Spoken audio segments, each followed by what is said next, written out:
Shalom Aleichem, everybody. I wanted to share with you a very quick Dvar Torah. I'm here sitting with my grandson, Ephraim Zev Nitsky. He's my third grandson, and I just got back from a very short trip to Chutz La'aretz. I wanted to share a very quick Dvar Torah on Parshas Korach. I might have said this over before. I don't remember, but again, a very, very important and beautiful idea.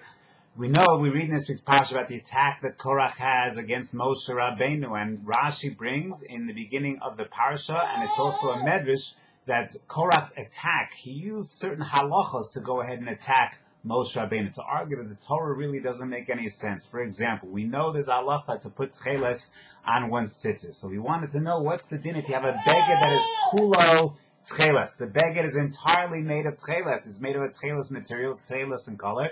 You have to put on strings of tcheles on such a beged. After all, said Korach, it doesn't make any sense to require that, to make that happen. Moreover, the Medrash cites, the Tanchuma writes, he also used the mitzvah mezuzah as a method of attack. If you have a room that is full of sifrei Torah, you have to put a mezuzah on the doorpost. After all, what's the point?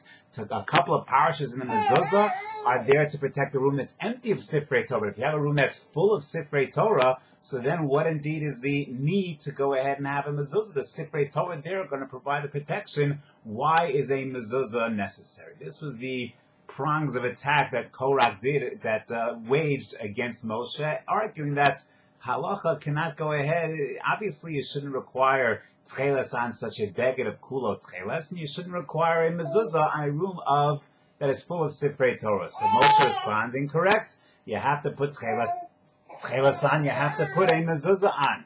So what was the deeper idea in this argument of Korach? So number one, of Soloveitchik said that Korach was attacking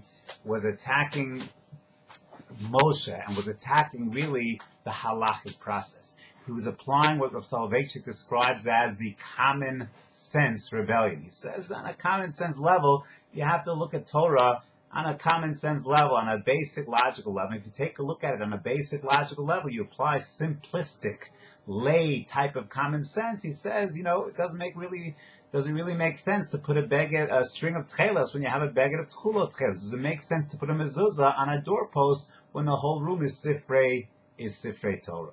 So the response is that halacha is not common sense. Just like when you go to a physician, if you have a medical ailment, you have symptoms of a disease, you're not going to go to a lay person to go ahead and help you. What do you think? What's your idea? What's your common sense in terms of how to treat this ailment? No, you go to an expert. You go to a certain person who has sophistication, who can deal with the issue on a sophisticated level, not just on a lay common level. Korach was attacking Moshe, was attacking Torah on a common sense level, known as the common sense rebellion of Soloveitchik. This is written up in the Sefer Reflections of the Rav, a beautiful piece where he says again that halacha and Torah is much, much deeper, is an independent a priori system of logic. You can't go ahead and take foreign ideals and foreign systems of thinking and import them and impute them into Torah. Torah and halacha is independent of all such ideologies. And that was one of Korach's fatal flaws, is to go ahead and take outside concepts and sources and impute that logic onto the framework of halacha, which is not. It all has to come from internalized halacha itself. Perhaps on a deeper level, one can suggest the following, is when it comes to Korach and his attack, so what he was attacking using the mitzvah of tzitzis, perhaps the mitzvah of mezuzah as well, is certainly if you study tzitzis, you study the sugis and menachos, you'll notice there are a lot of commonalities between the mitzvah of tzitzis and big day kahuna. What do I mean by those commonalities? First of all, the tcheles is very prominent in both big day kahuna and in mitzvah tzitzis. We know both of these mitzvos, you have the din of aseh docha lo taseh, which permits the Isser of Shatnez. The Avnate of the Big Day Kahuna was made of Shatnez, and B'shas Avoda, the Kohen was allowed to wear Shatnez. So too, if you have a beged made of linen, you put Tcheles, which is wool, no problem. This is the special limud, Aseh Docha Lo Ta'aseh, which allows us to wear Shatnez on our tzitzis. There are other commonalities as well. You take a look at the sugyas. In the fourth parak of Maseches Menachos, you find a lot of sugyas that relate Big Day Kahuna to the mitzvah of tzitzis. Perhaps what Korach was also suggesting was that, listen, we're all Kohanim. Why, Moshe Rabbeinu, are you in this position of leadership? Why do you hold yourself to be in a special position? We're all kulam kadoshim. We're all kadosh. We all have a status of kuhuna. We're all tcheles. We're all sifrei Torah. So why do you have to have, when you have a beged that is kulo tcheles, why do you have to have a single strand of tcheles that is different than the rest? Why do you need a Moshe Rabbeinu? And Aaron HaKohen, after all, all kol hakol is kadosh. Everyone here is kadosh. Why is it that you need something special? Why Moshe Rabbeinu? Why leadership? After all, we all have that unique status.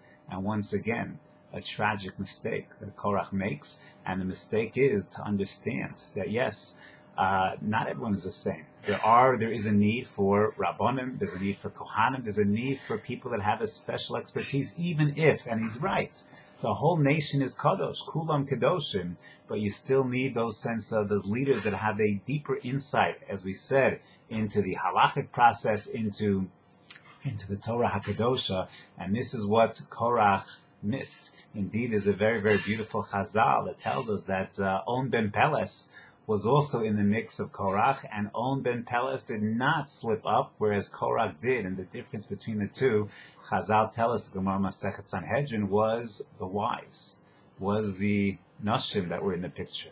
When it came to On ben Peles was getting all fired up by Korach and his plans.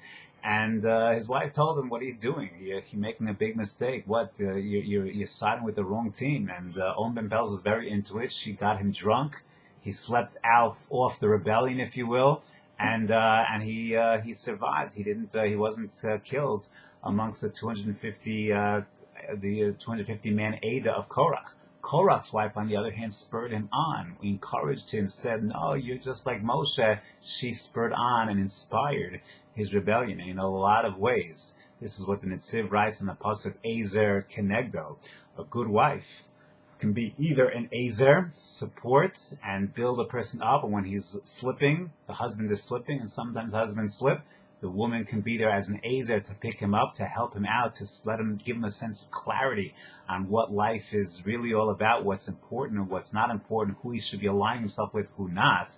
And sometimes the wife is Kenegdo, can sometimes go ahead and spear negative kind of emotions and activities, and that's what the Ezer Kenegdo, yin yang. Of course, men can do this to their wives as well, in both directions, and it's something to be very sensitive to as we are going ahead and charting our lives. To remember, understand that the halacha and halachic process is a very independent system of logic to understand the need for our leaders, and even if Kulam Kedoshim, the whole nation is Kadosh, but there's still a need for people to have a greater sense of clarity, especially when it comes to klal issues. And finally, to go ahead and find that Ezer Kenegdo, who's going to be that Ezer to you, build you up, connect you to bigger things, greater things, and Bez Hashem, accomplish tremendous things. Take the Kulam Kedoshim that we all are and use it in a very inspired way. Have a beautiful, beautiful Shabbos.